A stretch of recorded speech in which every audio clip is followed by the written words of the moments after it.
Hi, this is Sarah McClellan with Pixels and Pills. We're here at the ePharma Summit in New York City. I'm standing with Mr. Thomas Goetz from Wired magazine.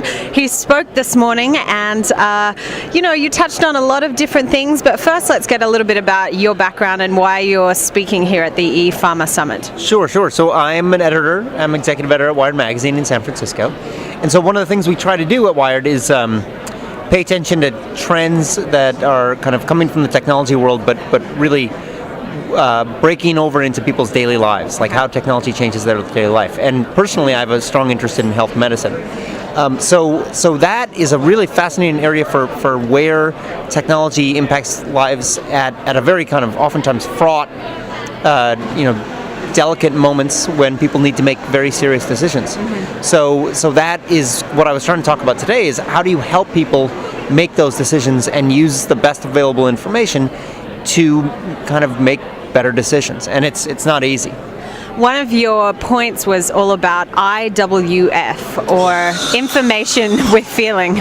There's some noise over there. I think someone's... Machine. Yes, espresso and smoothies if anyone would like some. But back to IWF. Can you tell us a bit more about that?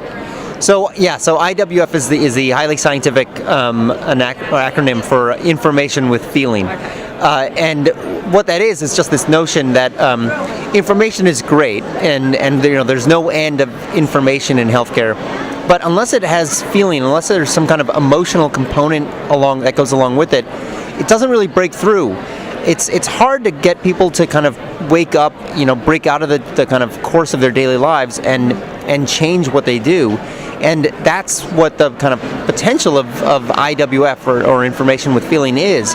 It resonates more, it hits home, and it gets people to think, wow, I can actually do something with this information. And that's a very different level on which to use kind of healthcare information and data.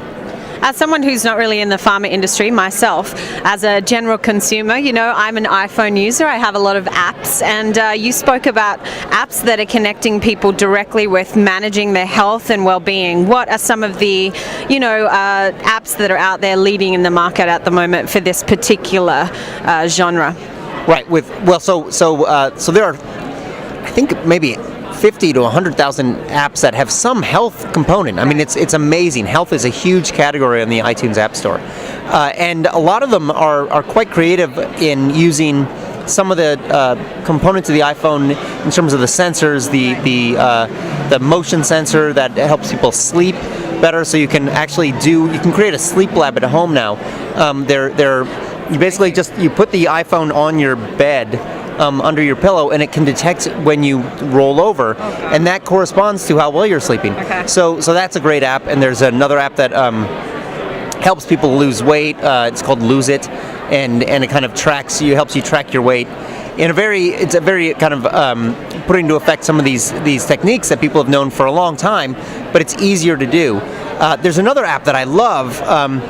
It's blood pressure. A blood pressure monitor.